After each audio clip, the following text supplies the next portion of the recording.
Hello, and thank you for downloading this episode of Discussing Documentaries with myself, Matt Wills, and Rick Wharton, who is, sadly, he's sick, man. He's got the vid. So, Rick, I hope you make it. And what I've noticed with Rick not being around and dying and stuff is that he does all the heavy lifting. So, I've brought in one of the biggest, funniest fellas I've ever had the pleasure to be with. It is mine and Rick's friend, comedian Adam Morrison. Hello, mate. Hey, Matt, how you doing? You all right? I'm all right. You seem to have just gone all shy. Oh, no. Well, this is your fan base, isn't it? I feel like I'm intruding. I don't know what's going on. No, man, you're one of the family. Me and Rick adore you. Ideally, we're gonna one day this will all be yours. Me and Rick can walk away. And it's all going to belong. Well, you to lay the foundations, mate, and the groundwork, and then I'll just take it when I'm creaming it in. And if you want to know anything about Adam, I'll put in the show notes. I don't suppose you've ever seen the show notes of our podcast, have you, Adam? Mate, honestly, I don't. My technological knowledge on anything is ridiculous. I get my kids to show me stuff, yeah. Oh, okay, fair enough. Well, so when I did it, the show notes were about 9 pages long. There were hyperlinks, there's videos, there's everything. And Rick does it, and it just says, "That's a douche." That was it.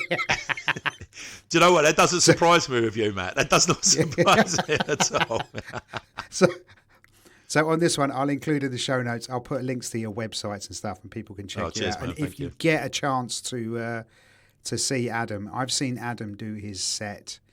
It's got to be at least 100 times. At least. Do you reckon? Well, the thing is, you've seen me from when I first, from my second ever gig up to what I'm doing now. So, yeah, he hasn't changed any of his material in the 7 years. Yeah. I've never seen anyone grow as much as a comic out of the people I've followed. And the reason me and Rick wanted to get Adam on is we're both fans of Adam. He's genuinely one of the funniest, lovely, most enthusiastic people you've ever get him in a car. He's brilliant. Apart from if he needs a wee, and but just watching his set. So, and I've said this to you before, right? Yeah. I've seen your set so many times, and I'm still laughing at it. At the same jokes, I'm still laughing. Oh, thanks, man. You know, what that makes me feel. It makes me go, I don't know how to take compliments. So I'm sitting here now, that's why. red, hands in my pocket, twisting my foot on the floor, and I'm shut up, man. And the weird thing is about Adam, so this is how weird me and Adam are together. So I'm 5 foot tall, and Adam is, how tall are you? 6'7". Right, okay, and he's built like a geezer, right? He's built like a geezer. But if he fucks about, I will knock him out, and he knows that. Yeah, exactly. You're like the mini bouncer, like, that's it. So Adam's going to be standing in for Rick today. Rick, we wish you better soon, mate. When we started this podcast, I did most of the work, and Rick done the picking, and Rick was, and I loved it. And then that's changed after over the last, it's got to be 6-7 months, I think. And yeah, I've struggled to make this happen with you, haven't I? We couldn't find a date. We couldn't find the times. Even now, I'm an hour late getting to the party. I'm 5 hours late to my day job, which I'm currently doing. Right. I'm not having a great day, I think. But I'm still smart because I get to hang out with you. You're one of my best friends. So, cheers, I adore this. I'm looking forward to it. So today we are talking about crack cocaine, corruption and conspiracy. And this was chosen by Adam. So thanks, Ad. Cheers, mate. Yeah, no worries, I thought you'd pick something. I thought you'd pick something lovely and. Yeah, well, because you're so lovely and cuddly. I know, but it's just the whole crime, really, like mafia, like drug dealing. It all just gets me. Like, okay, all right. Like the biggest things that get me is crime and Nazis for some reason. I'm just fascinated by not that I'm a supporter of, no, I shouldn't have said that, not I'm a supporter of Nazis, but just how you can go from being a normal bloke to being an absolute savage animal within the space of a couple of years. It's just the psychology of the... It's the Walter White, isn't it? It's Breaking Bad. Yeah, how he goes from being like your everyday average school teacher to blowing up people, murdering people, melting people. Like it just I think it's more the psychology of how people go from being like a butcher to then being mass murderers. A butcher. Like, exactly. Yeah. Oh, okay, fair enough. But the thing is, when I've done a ton of car shares with you, I've never seen this side of you. No, so it's just weird that you picked this one. Yeah, I'm also interested in addiction as well, and like how we deal with addiction. Like, I don't think it should be criminalised. I think we should be not like obviously the dealers and stuff. Yeah, but like the people taking it shouldn't be criminalised, because you've got to understand their situation for getting in that. You know. Yeah, I buy into that. I'll give you. You know how addicted I. I'm I've got alcohol and drug problems, and I've been off sugar. So you know you've seen me, right? When I finish a gig and I'll buy a box of Magnums and just sit there and eat them. No, you can't have any, Morrison. Go fuck yourself. No, well, you force. Drive the car, big man. I don't want one, Matt. No, you're having two. You're having two. All right, I'll have two Magnums. Two, because I can't have.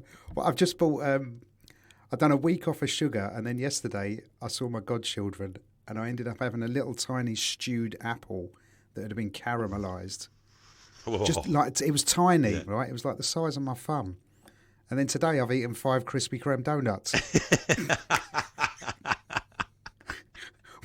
Mate, when I collapse, I proper collapse. It's just... like I know I get it as well, because I get addicted. Like I sort of confine myself, like just before I tip over the edge. Do you know what I mean? Like, so during lockdown, like I'm addicted to comedy.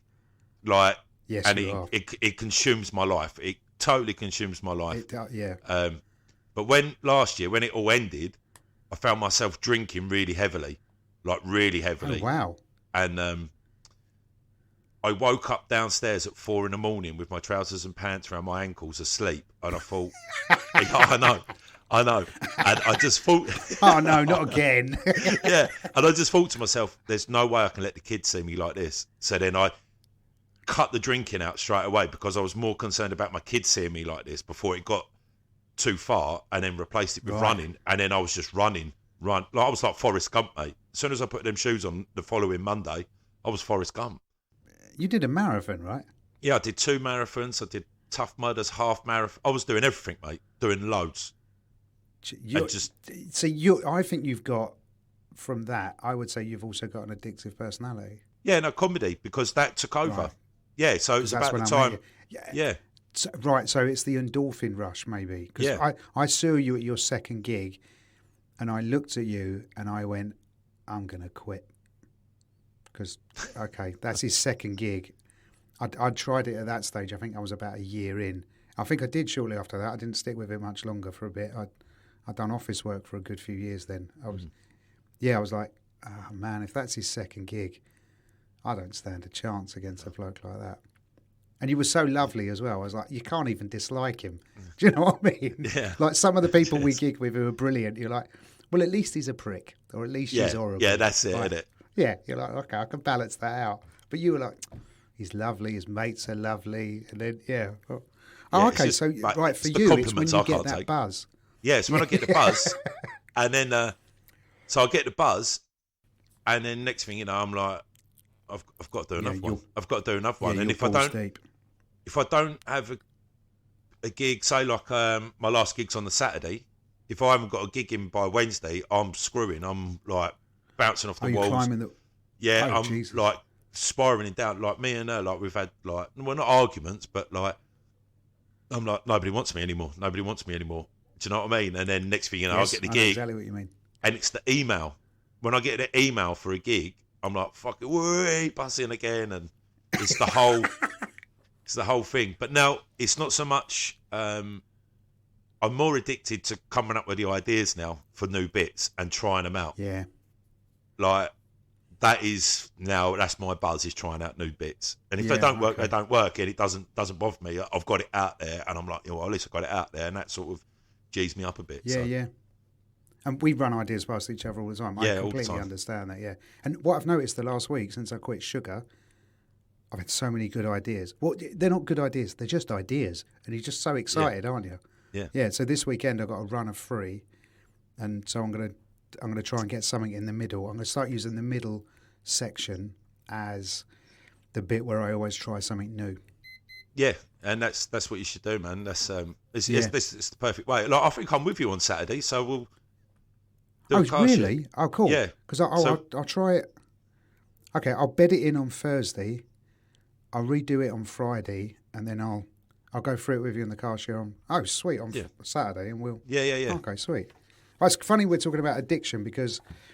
So what we're talking about today is crack cocaine, corruption and conspiracy. I'll give you all the details quickly. So it's from the year 2021. It was picked by Adam Morrison, and provider is Netflix. Do you watch it on Netflix? Yeah, I watched it on Netflix, yeah. Yeah, okay. The director was Stanley Nelson. No idea how much money it made or the accolades because it's a Netflix thing. And here's the blurb. In the early 1980s, the crack epidemic tore through America's inner cities like a tsunami, ravaging all in its wake. And there's just basically this documentary is. I was happy for a while, and then I started watching this. Fuck me, this is miserable, isn't it? Yeah, well, and interesting. Yeah, it's very interesting because it starts off in the 70s when the cocaine was coming into America, and they was doing it in all the clubs, and it was a rich person, so it was all like Wall Street and like the elite, like jazz band, like all bands and stuff. And it wasn't a problem then until people found a way of taking the salt out of it, turning it into the rock, insane, and being able to smoke. Yeah, and turning it into crack. Who's the person who came up with that? I'd like to be someone sitting there, right? They've just done a line of Charlie, and they've gone, "Now this is good. I can make cocaine better, and if we can do it for 10 quid a bump, we're going to make a fortune because this will go around." I know. Honest. Just remove the salt. Because, you know, I've got hypertension. Salt's bad for you. I don't like the taste. Let's get rid of it, man. Yeah. What idiot came up with that? They've got to have been having a few beers and a few lines of Charlie. Yeah, honestly, I don't get how they've come up. Someone's just sat down there and just gone, right, what's the chemical makeup of this? All right, it's got salt in it. Let's take that out, crystallise it, and then we can put it in a pipe and smoke it. Because the minute you do that, it goes basically straight from your lungs straight into your brain. And yeah, have you ever done quicker. crack? No. Yes. I know people that have done crack, and one of them ended up in hospital, and the other one was really, really lucky not to get addicted to it. Like, he done it once, and that was it. And he said it was all right, but he was like, well, lucky. He must have got like a shit one, but right, you know, yeah. Do you know what I mean? Like, but. Yeah. I was like, we talked about it for ages, and I was like, you are so like, and I think if I done it, maybe I'd be a crackhead now. I'd be a crackhead. Yeah, exactly. Yeah. Like, I think if I had done it, and it's like comedy. I say comedy is like my heroin. Like, the first gig was amazing. Like, I was electric. All my hairs were standing on end. I'd never felt like that before in my life, and it's just trying to catch that buzz again. Like they say with crack and heroin, and that's how I imagine it to be. My first gig was terrible, but I am trying to chase the high because I have had gigs that just blow me away. You're like, wow, okay, give me that again. And when it doesn't happen, I think that's why we get so disappointed because we didn't get our fix, right? And when you die on stage, you're like, no, give me my endorphins. I've worked really hard for it. How dare you take that away from me, you bastards? I've just driven 4 hours, been stuck in traffic for 3 of them. At least give me a laugh, man. Do you know what I'm saying? Jesus. And you at the front there, you prick. You can unfold your arms for a start, mister. What's with the folded arms in the front row? No, mate, Jesus. Honestly, them people with the folded arms, man, do my nut. But, the crack thing was insane. So I've never done it. And I'll tell you what made me want to do it. I've never really fancied it. But what's made me want to do it? Have you ever seen It's Always Sunny in Philadelphia? No, you keep telling me about. I've started watching it, but I'm not that far into it. Fair enough. Well, in it, the brother and the sister get into crack, and then it's just a running joke. Every now and again, she went, "Oh, we should do some crack," and he's like, "I could do some crack." Yeah, that's whatever they're doing. They'll drop whatever, and within 3 days, they become crackheads. And they didn't glamorize it. It looked bloody terrible, but my brain went, "Oh, that looks nice," which is dumb, right? Yeah. And again, it's the comedy that keeps me away from that, because I'm like, well, I have to drive, and you can't drive if you're a crackhead, right? No, there's no. So, the thing is, if you're a crackhead, like in that documentary, like they're starting off. So he says, then one of the dealers says that this bloke's come up to him with like loads of money in his hands. And he's going, "No, I'll just have one that'll do me." And he's like, "Once I've been in the game for a bit, I knew all that money was coming to me by the end of the night." Do you know what I mean? So all the money he's got, like, is, even though he's trying to not buy crack with it, he's buying all his crack with it. He's buying all his crack with it. Oh, it'll rip through you, man. So what happened was Ronald Reagan becomes the president of America, and he promises to make America great again, which is where Trump apparently got it from. Here's the thing I wanted to know when he said that. When did America stop being great? Or rather, when did it start, and then when did it stop? And then we can see how long greatness lasted. Yeah, see, I don't know, because like America, when you look back, not so much like the last 10 years, but like when I was a kid, we always looked at America like, oh man, I'd love to live there. Do you know what I mean? Like, love to go to school. Yeah, that's how I felt. Like, oh, imagine like you could go to a different restaurant every night and they're all different. Like the cars, the music, the clothes. Imagine having everything. 100 TV channels. Yeah. Like when I was a kid and there was no streaming services, you're like 100 TV channels. We've got 3 channels to choose from. Shit. Yeah. They've got 100. Bloody, that must be awesome. As it turns out, we've got streaming. It's bloody awful. Take me back to 3 channels. Yeah. Where I've only got a choice of 3 things, because I can decide on 3 things. I can't decide on 1,000 things. Yeah. Well, to be fair, like on Netflix, I only pretty much watch 3 or 4 things on a fucking loop. Do you know what I mean? Because I start something and I'm like, I don't know if I'm into this. I better watch it again. Yeah, and then I'll be like, I'll just put Downton Abbey on again. Don't worry about it. I'll start that again. How'd you watch Downton Abbey? Oh, mate, I love it. I love Downton Abbey. It's it's great. If you ain't never seen it, go watch Downton Abbey, man. You are so revealing. I didn't know that about you. What did we talk about in the car, for fuck's sake? I don't know. Yeah, cut out. So anyway, Reagan's in power, and he invents a thing called extreme poverty. That's awesome that he created something. That's good for him. 8 million people he puts into extreme poverty. He scraps stuff like food stamps, just the basic stuff that all the poor people needed. Yeah, he was school not a meals, fan of everything. the poor. Yeah, he moved 2 million children into extreme poverty. He removed all their benefits, and there's something about me. I'm sort of semi-right wing, like my politics, but only semi. And I'm liberal in others and left in others. But I'm amazed by the right when they go after the poor. That just amazes me. Right. I'm like, what have the poor done? What are you so scared? Why are you so scared of the poor? Yeah. And why don't corner a tiger, right? Because they'll fucking bite you. Jesus. I know. It's like they go after people that haven't got a pot to piss in, and let the people that have got billions just we'll do what we want. See you later. Don't worry about it. It's always the poor that are vilified. And this crack documentary shows that, because when it was cocaine, nobody cared. As soon as it was crack and all the poor people are making millions out of it, fuck it, put them away 50 years. Don't worry about it. Absolutely. And they went after people of colour, right? Because that's where they led it into. And I would say, it was people of colour they went after, but it was mainly women of colour. They were vilifying the women in the community like that were on it. And which is insane, it was just, right? Yeah, it was. So there was 63 million tons of cocaine that was getting into America, but not one Cuban cigar. How the fuck? Just put your Cuban cigars in with a Coke. You'll fucking get loads in. That was insane. That was insane. And So it was all because of communism, wasn't it? Because what they were doing, they were selling missiles, rockets, guns to Iran illegally, getting the money from Iran, dropping it into Nicaragua, and then Nicaragua were then sending cocaine into America. And on the empty planes. On the empty planes, so they're like, where's this plane going back? It's going back to America. Well, we might as well put cocaine on it. Yeah. Because, we've got a load of cocaine. That's good for money. That'll buy us more guns, won't it? Yeah, of course it will. Yeah. And, but here's how Coke got big, and this is what fucking blew me away. So Richard Pryor, and they bill him as a writer first, and then a comedian, that's quite accurate, is my understanding of that.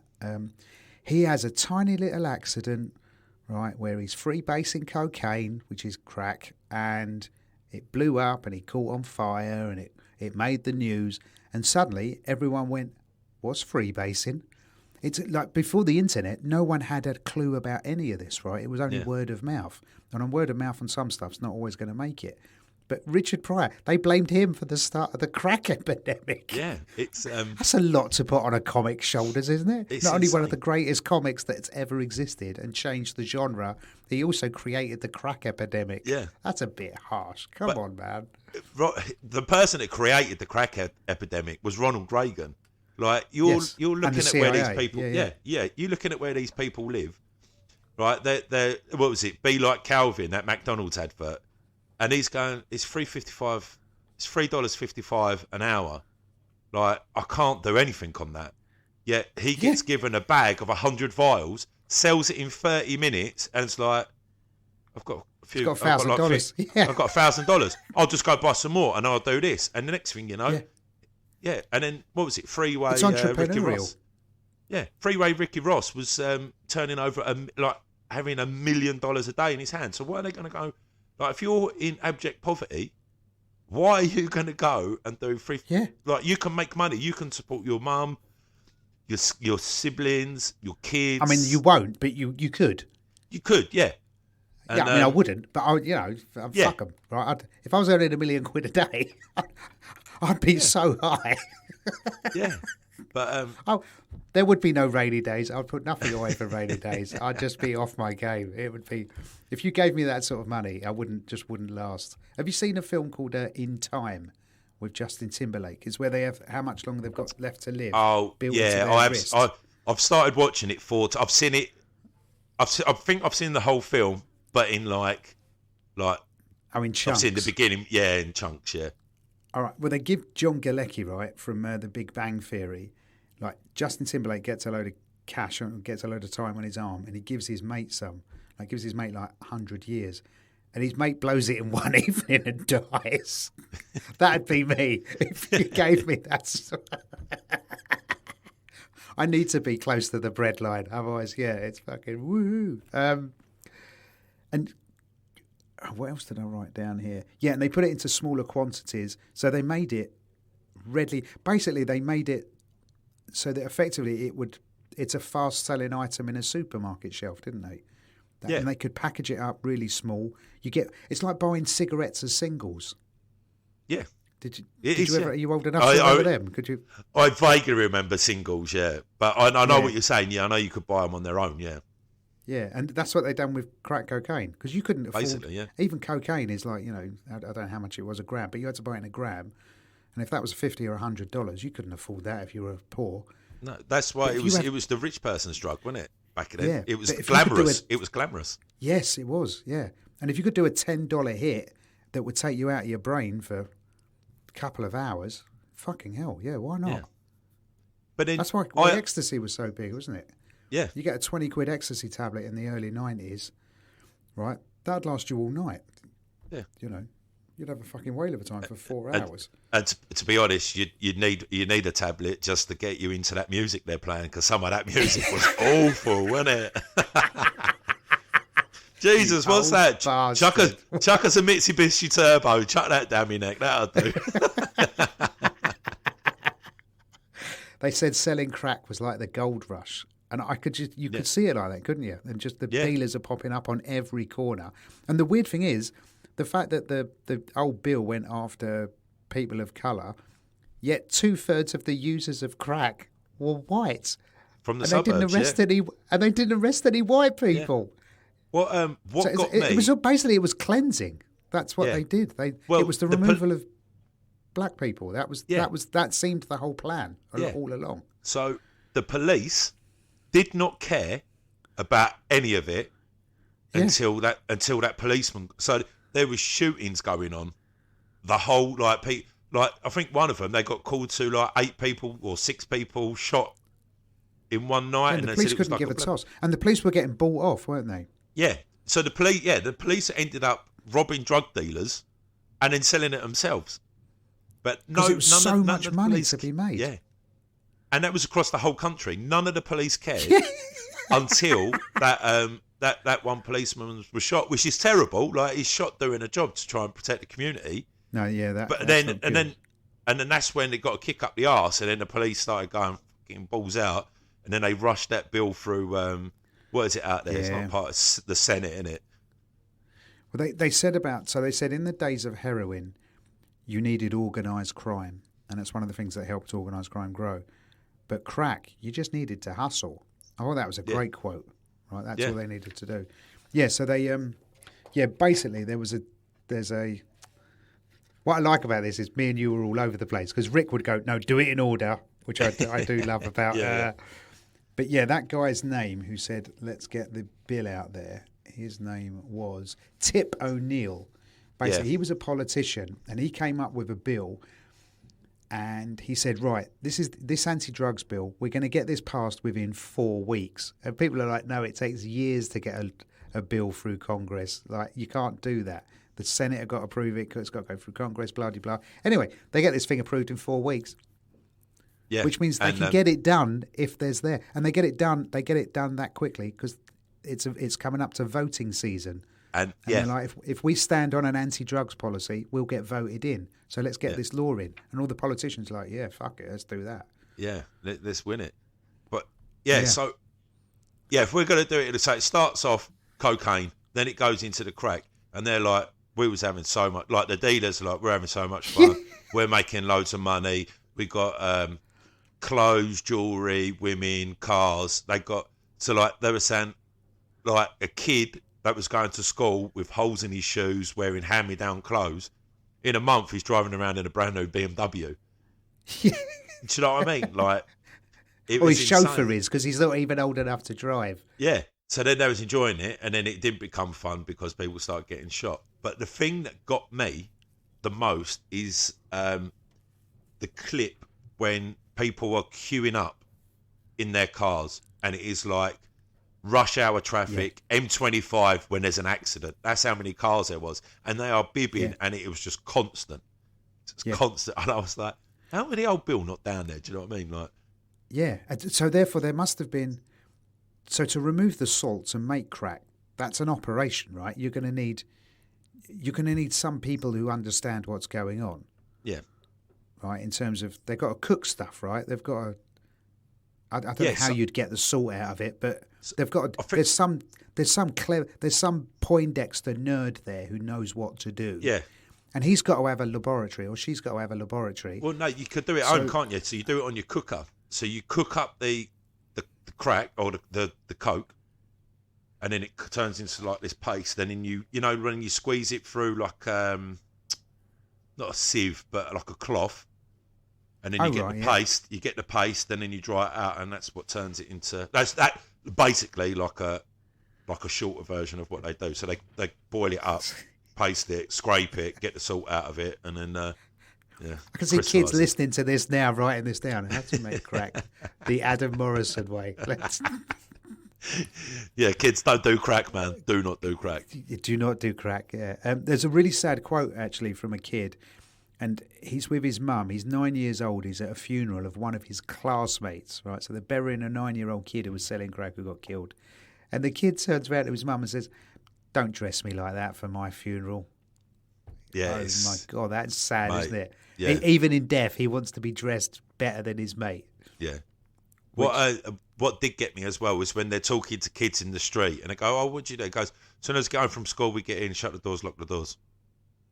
Yeah. Do you know what I mean? Lock the doors. It's not in the documentary, but I see this the other day because once I watch it, then I go like deep into it. Do you know what I mean? Like go Wikipedia, like just looking at stuff. And you go down the rabbit hole. Nice. Yeah, I end up in a rabbit hole, and so it was something to do with weird things that happened in like bad neighbourhoods, and one of them was like, oh, my mum used to make us play army, like make us do army crawls around the house and make it into a game. And it wasn't until I got older that I realised it's because the people were shooting each other outside our house over crack. So they're turning it into a game, like playing army crawl around the house. So when the bullets are coming through the house, they're all on the floor. And he was like, "Yeah, I didn't realise." Yeah, it's like I didn't realise until I was older. Oh, that's brutally sad. Yeah. There was they called it the blue wall of silence, didn't they, from the police? The fact that the police didn't do anything, and they just looked the other way. And it was. This is such a miserable documentary. And about a quarter of the way through, I was like, oh, fuck it, because you're such a happy man. I was like, you fucking. I know nothing of you.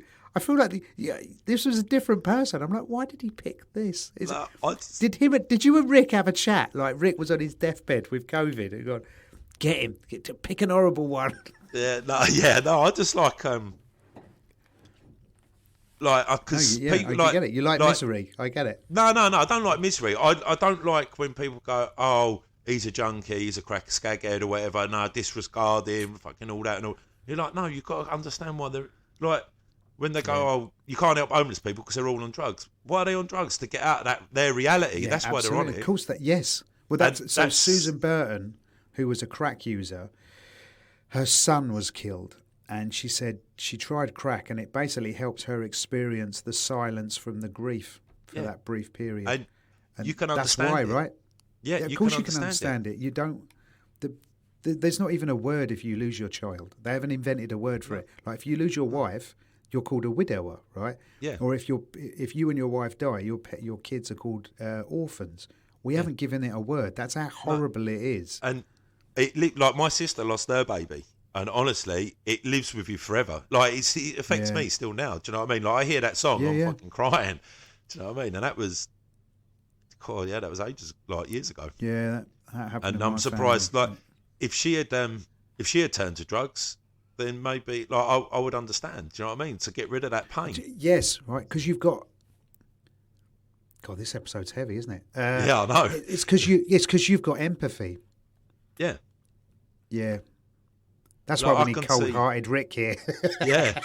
Like I could see why these people are on the drugs and stuff. Do you know what I mean? Like, and just get vilified. But maybe we should lighten it up a bit because that got pretty deep, didn't it? God, that got pretty fucking deep. And Rick's not cold-hearted, actually. Rick's one of the softest sods I've ever met. Yeah, no, Rick is. But we see, but this documentary we see a slew of women who have lost their kids through crack. It's like, where are your kids? They're with... And here's what I thought was truly beautiful, was all of the women, they went, hey, what happened to your kids? My sister took them. Oh, they went to my family. That no one said they got taken into care. Yeah. Which I thought was really good. The fact that their communities and their families stepped up and went, okay, we'll have your bloody kids. Come on, we'll take care of them. Yeah. Or what about that kid who was crying? Don't say my mummy, don't say my mummy. Yeah, no, like, that mate, broke me, man.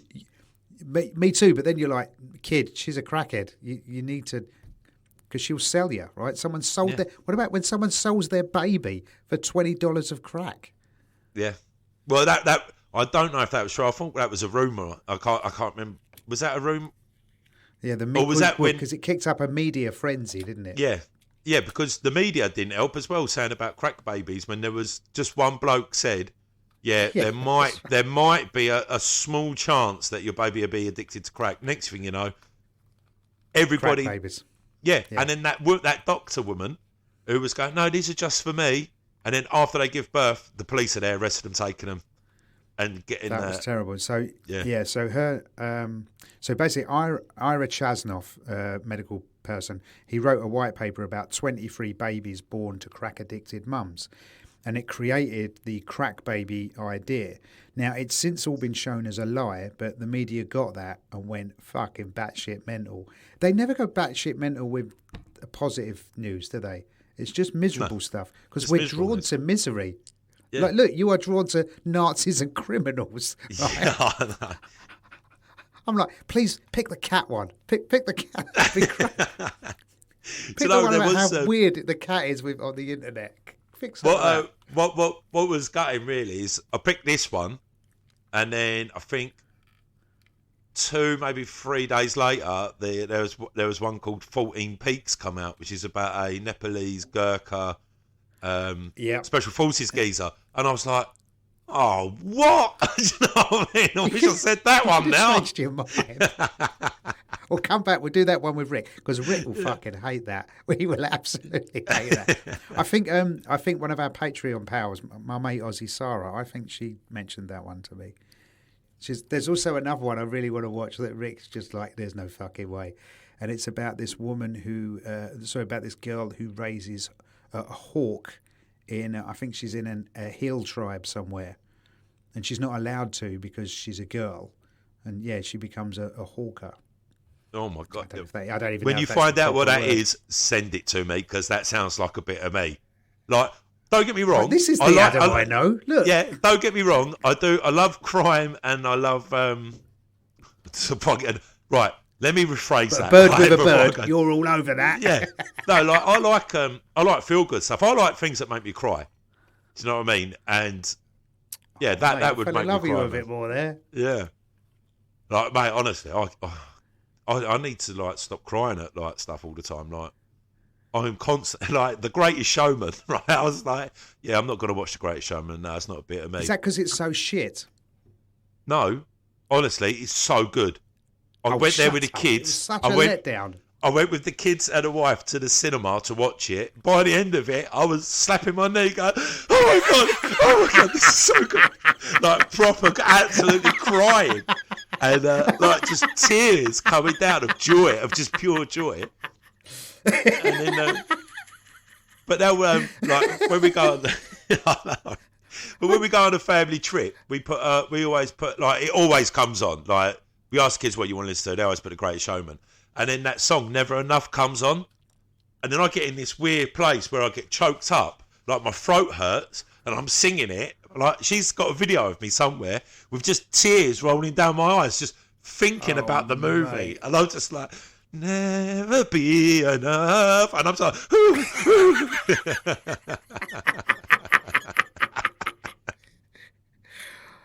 like, I remember when you said, you went, I'm taking my kids to Disney, and I went, all right, and then you got enthusiastic. You spoke about it for about 40 minutes, and then I think there was about 3 or 4 of us chatting, and then you walked away or something, and I went, he's fucking winding us up, right? It's not serious. And you come out, and I went, are you being serious? And you went, I fucking love Disney.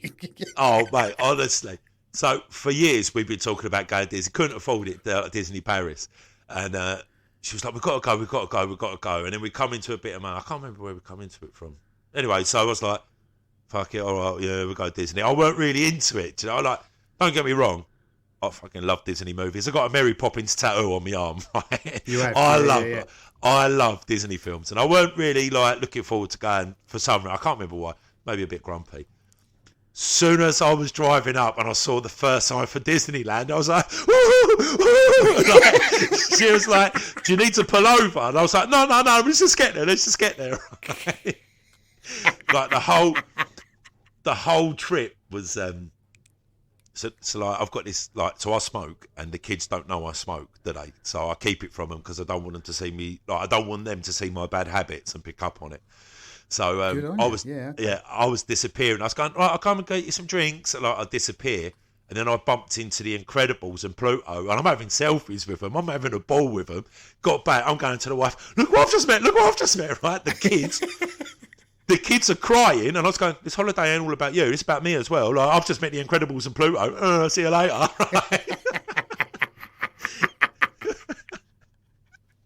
Right, and then on the last day. We had to leave at 4:30 to be in time to get the train from Calais back. And I was looking at my watch, and I was like, oh, right. So, it's 4:15 now. She went, how long we got left? I was like, hour? Right. So we left an hour and a half later. I was sitting down, like, I said, that's it, we've got to go now. And we all just, like, as we was walking out, we all turned around and looked at the castle. The kid started like tearing up. She teared up, and I just stood there for ages. She went, "You coming?" I was like, "Yeah, I'll be a minute." And then turned around. I was like, "I fucking love this place. It's the best place on earth."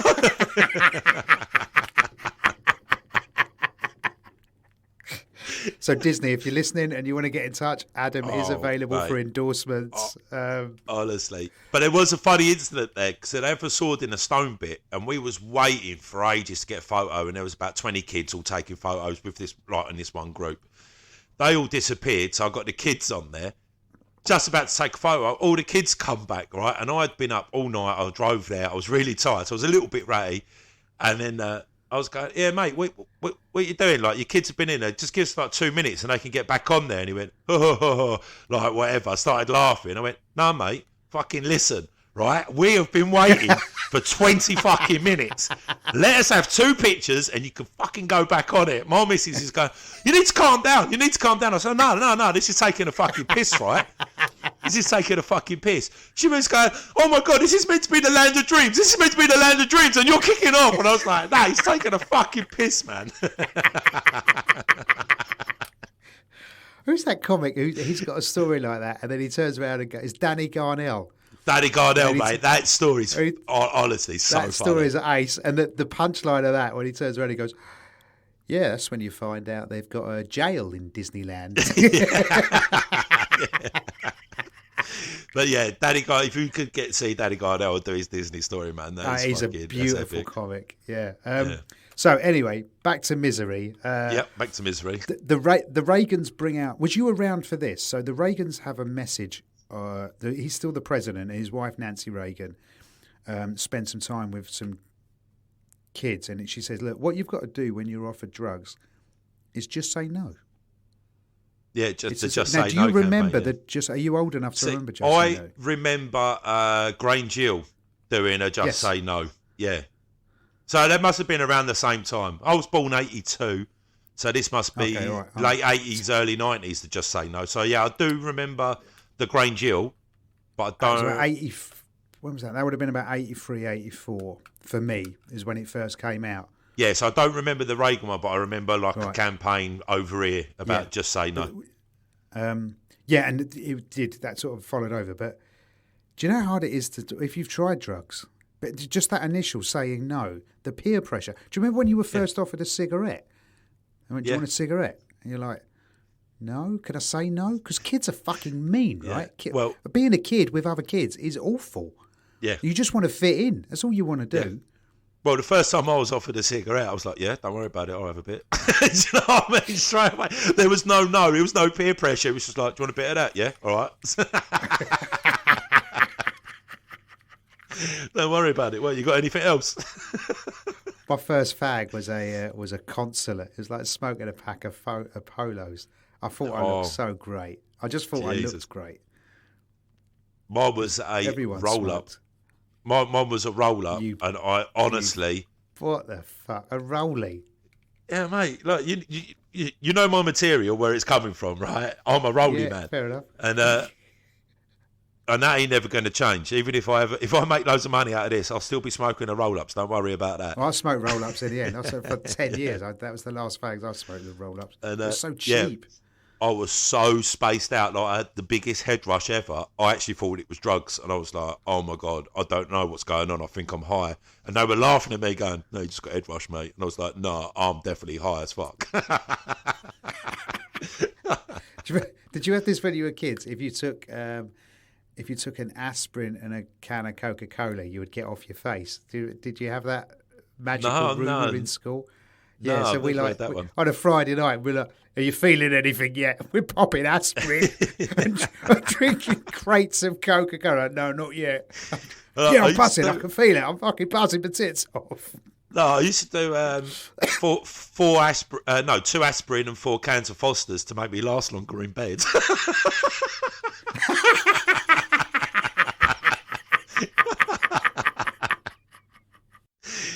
Yeah, but never done an aspirin and a Coca-Cola. Yeah, I never heard that one. Did that work? 4 cans of Foster's and a load of aspirin? Yeah. Really? Yeah. I was like, "Hey, Mac Daddy's back." Okay, I might have to start drinking again. But yeah, they've got this message that's basically just say no to the kids. Now, at the same time that the Reagans were saying, like, don't take drugs, they were funding the Nicaraguans to get the drugs out of Nicaragua, and they were fueling the problem. So it was like, just say no. Although we actually need you to say yes, because we got a lot of product we got back here, right? Yeah, You've got to use it all up.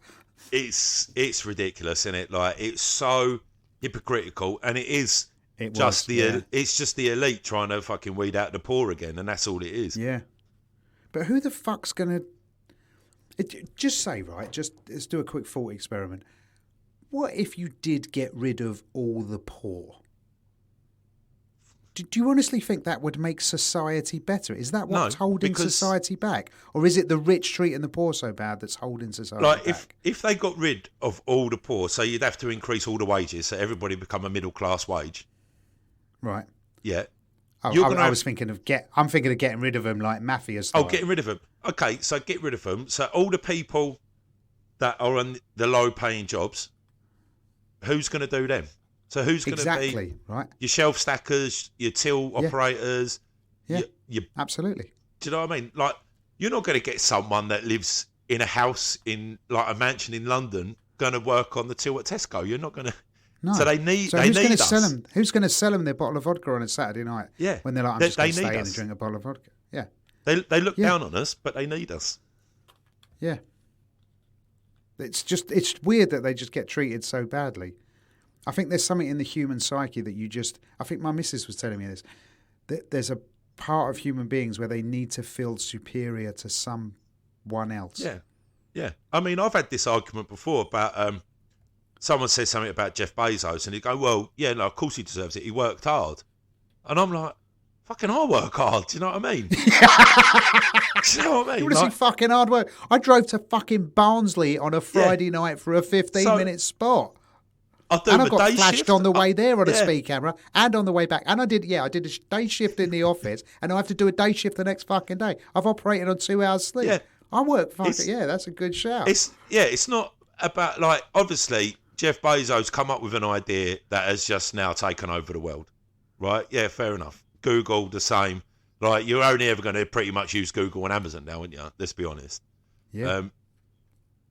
But like saying it's like, oh yeah, like, you're lazy because you're poor. You got to work hard. Fuck that, man. When I was on the fucking bones of my ass with nothing, I was fucking working 17-hour shifts. Do you know what I mean? Just to make 7 days a week, just to make some money, just to make enough money to pay the bills and feed the kids. Bit of shoplifting on the side, but anyway. Well, here's the difference between me and you. I didn't work for the money. I worked because I just absolutely loved the work. So I would do 17-hour shifts because I fucking loved working. Yeah.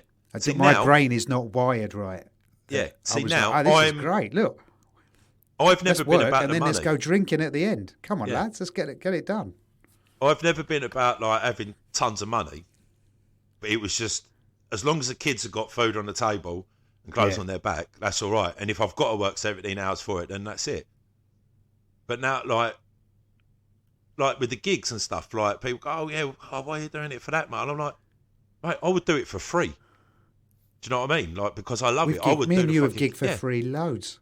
Yeah. Yeah.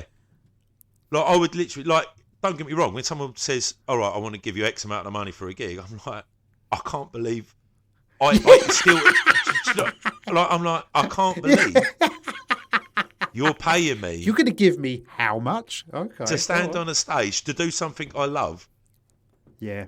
And then when people laugh, I'm like, what? So I'm getting paid, and they're laughing, and like, I'm just a skank from Sheerness. Do you know what I mean? Like, what the hell is going on here? Like, it's still. Yeah. So I've been doing it, I don't know, 10 years, really going for it for about 3-4 years. And it still blows me away. It still blows me away that people will come out and they will laugh at just some stupid idea I've come up with in my head. Do you know what I mean? Yes. Or like absolutely. Some silly situation I've got myself in that I never ever thought, like the trolley bit, never thought that could be a massive bit. Buying sanitary towels, never thought that could be a massive bit. Do you know what I mean? But it's hard work pays off, right? Yeah. And the harder you work, luckier you get, mate. Yeah. I like the way we've made crack cocaine all about us. That's good. Good. Yeah, I choice. know. Yeah. That's because we've got addictive personalities, so we are the crack of comedy. What about when the kids start singing that song, Your Mama's a Crack Mum? I mean, it was Oh, very my God, funny, yeah. but it was very mean. You're like, oh, fuck. It was funny. It's And you're not it's meant to just- laugh, are you? But you can't. The Nah. kids are so cute. And they're at, Your mama's a crack mum. Your mama's a crack mum. yeah. Your mama's a And it crackhead. was sad. Yeah, it is. Like, I just can't imagine being in that situation. No. Like, Jesus, man. Like, imagine, like, if your mum was actually a crackhead. That Yeah. must be so hard on. It just. Do you know? Like, I can't even imagine It destroyed communities, and they're still feeling Yeah. it now, aren't they? Right? it. Yeah. You know, like 4 decades later, they are still feeling the effects of all of that. They created minimum mandatory sentencing from the Tip O'Neill law. The weird thing Yeah. about that Tip O'Neill law, right? So they got that last law passed within 4 weeks. I just got a new iPhone. I had to wait 6 weeks for that. Yet they Yeah, can it's get a mad, law isn't it? passed. They can get law passed within 4 weeks when Mate, they if want they- to. But Yeah, I if can't they get want a to do fucking something, iPhone. yeah. Come If they on. want to do something, they can get it done quick as. Yeah, yeah. When it's we did in Britain, we did the same thing. So when I don't know which of the, I think it was the first royal. Is it William's wife? What's her name? Is it Kate? Catherine.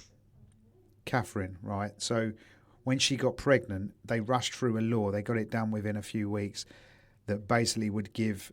So if she gave birth to a girl and then a boy, the boy gets the power, even though Yeah. he's second born. So they changed the law because it was like a 500-year-old law, and they went, "Oh, we better change that because you know." And they'd done that within weeks. So we can pass laws like that to help people out. Yeah. But it depends on the right people. You got It to be depends the who right you're helping people. out, doesn't it? It depends. Yeah, You absolutely. got to grease some Yeah. palms, man. You got to grease some palms. You got to Yeah. fucking suck some dicks. You got to do whatever. Do you know what I mean? If you're not doing that, you ain't getting nothing. Yeah. So they created mandatory minimum sentencing, System of a Down, if you like that song. And for dealing 1 gram of crack, that gets you the same sentence, right? And that's between 5 to 40 years. How's your fucking luck? 5 to 40 years, and that's down to one other human being will look at you and go, that's like an audience when they look at you and go, I it's- don't like you. 40 years for you, you prick. What? It wasn't for dealing though, was it? It was for possession. If you had No, a gram, initially it was for dealing, and then Oh, yeah, they sorry, yeah, enhanced yeah. they enhanced the Yeah. law a year later because they'd locked everybody up. yeah, Right. it's mate, that's mad. Honestly, it's just Yeah. insane.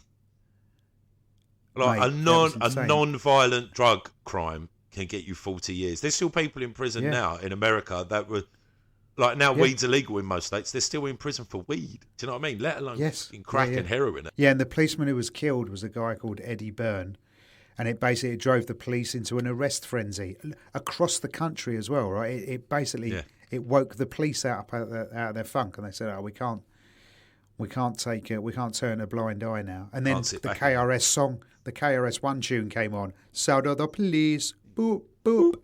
The best thing to come out of the crack epidemic was the music. It Yes, was absolutely. The music was superb, right? Yeah, I mean, millions of people had to suffer, but we got some great tunes in Britain. So you got to yeah. balance that out. Is that what you're saying? no, like that come out really wrong, didn't it? like no, the music. Like, well, I suppose music goes with anything, doesn't it? Like Vietnam War, great music, Great music. terrible for the war, Vietnam War. Yeah, terrible Great war. music. Great music. yeah. Yep. World War Two, good war, not so good music. Do you know what I mean? So Okay, you got to yeah, balance good it. Yeah, But good fashion. You got some great fashion out of the World War II, right? yeah, great fashion in World War Two. Hugo Boss, right? He Hugo designed Boss, the Nazi yeah. uniforms. Yeah, Went and on he's to still great selling things as gear. well. Surprised he ain't been Yep, he's cancelled. doing all right. Fanta Orange, Yeah, BMW, BMW. There you go. Yeah, you can't. knock Volkswagen BMW. Beetle, the people's car. There you go. So wasn't all bad. And Nah. the Cold War. We got the internet. Yeah, Yeah, war moves us forward a bit, but at the cost of a lot of lives. yeah. A bit. Yeah. I don't think the pandemic's going to do that. No, We to are be fucking honest, miserable little pricks today, aren't we? yeah, I think, mate, Jesus. honestly, Jesus, that pandemic was fucking not good. Do you reckon? I enjoyed it. I was talking to someone last night. She went, "How was the lockdown for you?" And I went, "Yeah, I really liked them, all of them. I had a whale of a time. Absolutely loved it. I had the last summer with my cats before they died. We had a summer together, which was great. Started this podcast, read some books. It was great. You'd have sex at like 11 a.m. You'd be like, should we have some nookie? Yes, have some nookie. Yeah. 11 a.m. Come on. It's all right if you ain't got kids. Jesus, yeah. Life's great if you ain't got kids. Try to crack one off because you ain't had it for ages, and then you start and you're like... Because you're all stuck in the house. And then next thing you know, all you can hear is fighting. You're like, do you know what? I'll just give it a miss today. Don't worry about it.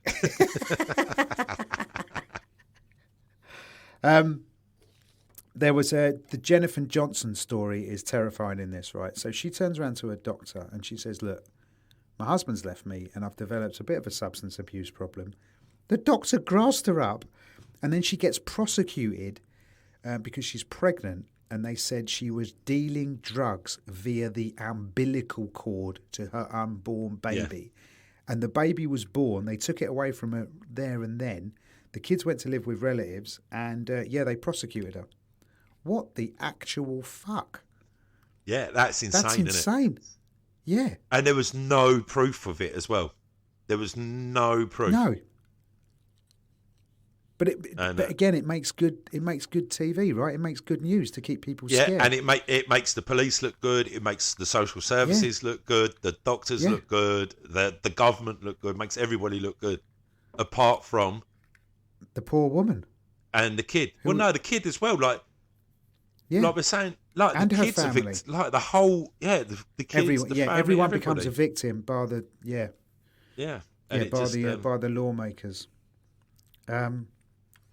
It's just all miserable. And do you know what? The rest of the documentary, it didn't get much better. It just went down, and you're hit with these stats, right? The federal anti-drug bill was at $12 billion. They put 20% more police on the streets when Bill Clinton got to power. If they arrested a load of people and they had two people of colour and one had some crack on them and the other one had no crack on them, they would split the crack so that the other guy would also go to prison. Are you fucking kidding me? How mad is that? How mad? Could you imagine get people off the streets? Yeah. But like, it's at the end when they say the prison. What was the prison population before? So it went. Was it something like 187,000? It went from around 300,000 in 1980 to more than 2 million. Yeah, that's it. Yeah, and America is one of the few countries on the planet that will still execute a child. Mate, they're insane, aren't they? They're a bit mental, right? They're a little bit mental, but you've got to balance that out with, have you seen Breaking Bad? Right, it's a great TV show. They make great TV. Yeah. I mean, they got to kill some kids, but they make fucking great TV. Great. You seen the Marvel movie franchise? Oh, whoa! Stop! I am late to the party on that. I've still got 3 films to watch before I'm even at the end of this one. So, the previous one, and then we're starting the next ones. But as mad as some of them are in the States, some of the others are so creative and brilliant, right? This new iPhone they've invented, it's amazing. I took a picture the other day of my cat, and I prefer looking at the picture of the cat because it's better than the cat in real life. Mate, that phone is them pictures are incredible, man. They're great. That picture of you I've got, I'm like, this video of Adam. That's better than him. I'm just going to watch this video. I'm not going to bother sitting in a car with you anymore. What a waste of time. I've reduced my carbon footprint. I'll video you once on this thing. So anyway, keep going, America. I'm a big fan of some of your stuff. Other bits of your stuff, it seems a little bit mental. But then I bet we're the same, right? Yeah, we probably are. Like from the outside looking in, you're like, "Are you fucking mental? What? You have fights over football, you say?" Yeah, that's one of our biggest exports to Europe is football hooligans. Hooligans. Did you see my team got banned the other week? We got banned from a game. They had to play the game behind closed doors because our fans were so terrible and so naughty. Was it? Yeah. Jesus. Yeah, we played a team in Vienna, and they were like, "No, West Ham, you're not welcome here. You're not allowed to come. We'll have Oh, your my team, and that's it. None of your fans are. Yeah, we got a ban from UEFA, Do you know what? which I'm which an we were Arsenal fan, and we partly should play proud behind us. of. Yeah, well, I'm an Arsenal fan, and the way we're playing at the minute, maybe we should be playing behind closed doors because it's terrible.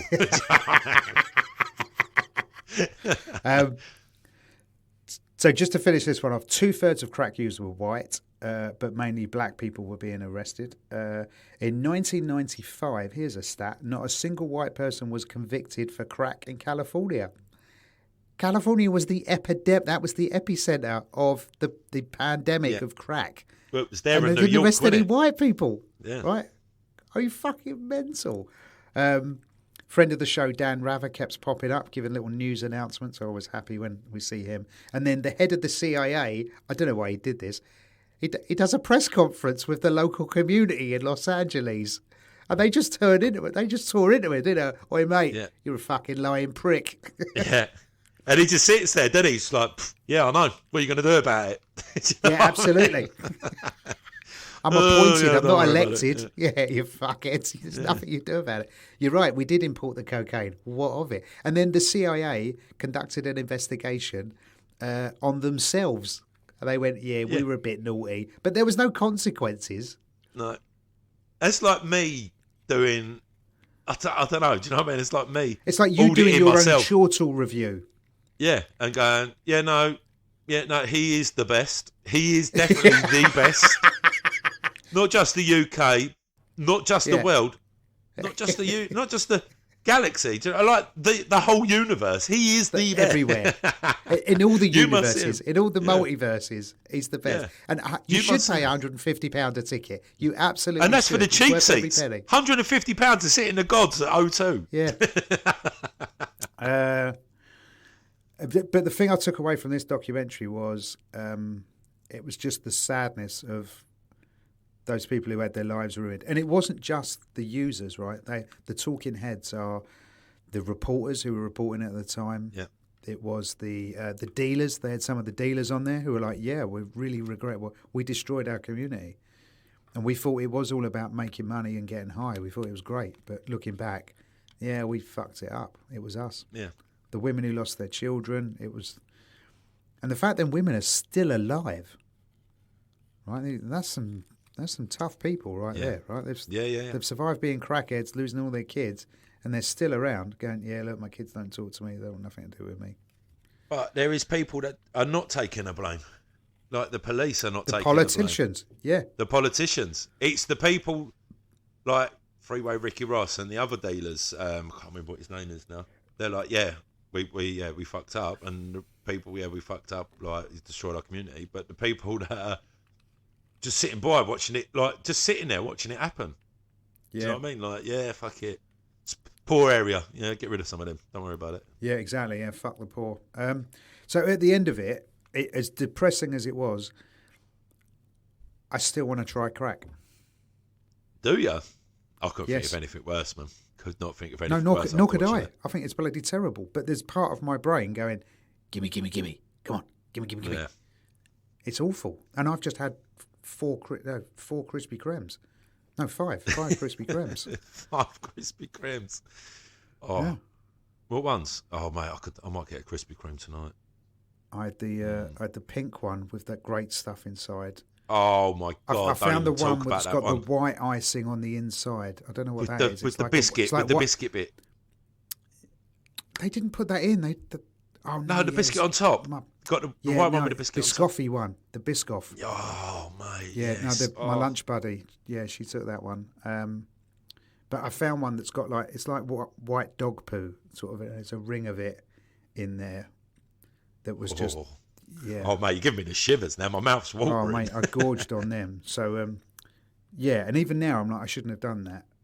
But I'll be the same with crack. So if you're ever with me and I get offered crack, yeah, Just say no. Just say no. Just say no. That's the ticket. Would you recommend this documentary? Yeah, I would. Yeah, if you like seeing how drugs can ravage a community, then yeah, definitely for sure. But I found it really interesting. I found it really, really I did enjoy interesting. Yeah, I did enjoy watching it. Right, give it a score, mate. I don't know if you know how this works. We give it a score between 0 and 5, 0 being shit. You can go minus as well, but you can't go above 5. I would give it, for me personally, I would give it a 4.1, maybe a 4.2. 4.1. Nice. Okay, I like it. I'm going to give this a healthy 4, just because it partly has turned me off against the idea of doing crack, and that's got to be a good thing. Yeah, that's got to be a good thing. So yeah, and it is, like you say, it is miserable. Yeah, and then, like you say, it is miserable. Fuck. It was miserable watching. But even the rap good music, to see.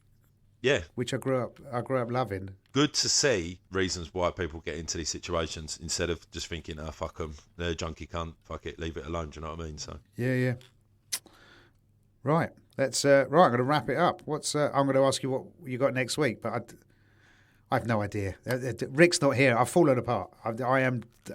He's not just my right. He's not the right hand man. He is the show. He's 98% of this thing. I think I'm with you next week. Petersfield, Woking, and then Ryde. Oh, we hanging out? Yeah, so we're both in Newington Saturday. Then Petersfield on the 16th, Woking on the 17th, and then on the 23rd, we're in Rye. I think. Is that right? So we're having our Christmas. So I'm dressing up for that final gig in Rye. So if you do want to come and listen to us and watch us perform comedy, go to oneoffcomedy.co.uk. Me and Adam will be appearing on there. And the final night in Rye, fancy dress, mate. Is it fancy dress? It is for me. I'm going as Freddie Mercury. Oh yeah. Oh Jesus. Well, I don't know. I might be able to. I might. I'm doing Father Christmas for a kids party on Sunday, so I'll see if I can borrow the costume. And then I'm also doing Addy the Elf at my mate's boxing gym for kids in the community on the 18th, which is honestly that's a highlight of my year. Hang on. So they can't afford to go and see Father Christmas, so you're doing Addy the Elf. Can't you just borrow the Father Christmas outfit that you're going to wear on the 24th? No, because we got a Father Christmas. So me and my mate on the Elf. Oh, okay, all right. My mate's Father Christmas, yeah, and then oh, that's brilliant. Yeah. It's just nice for kids in the community. Do you know what I mean? It's all free and that we get like gifts for them and stuff. And then I got told off last time. They was going, mate, can you just you're doing a really good job as the Elf, but just tone down the campness a bit, please. I was going, mate, I'm an elf. Like, what do you want me to be? Like, this is me. Like, you are getting the real 100% me. You are very camp for a 6'7" man. All right, yeah, if you come along as Father Christmas, that'll be fun. Yeah, but I'm going as Freddie Mercury. I've got the yellow top. Jesus Christ, man. That's going to be hilarious. Oh, mate, I might come as you. I might come as you in a suit. Come as me. Yeah. No one will get the reference but you. I mean... Yeah, or come as Johnny, because I've got a blonde wig upstairs. I might come as Johnny with my hair, and then just peel it off to do my ball jokes and then put it back on. Guess who? Right, mate, thanks. I love that. Thanks. I've always loved really enjoyed it. So, mate, hopefully Rick won't die and some sort of semblance of normality can be returned. And if you want to get into the Patreon side of things, all the links will be in this week's episode, along with the links for, hands down, one of the funniest comics I've ever seen. Our guest today, Mr. Adam Morrison. Ad, thanks for joining us, mate. Thank you, Adam. Thank you very much, mate. Thanks for having me. It's an absolute pleasure. I love you, mate. I really do. Love you too, brother. I'll see you later, man. Take it easy.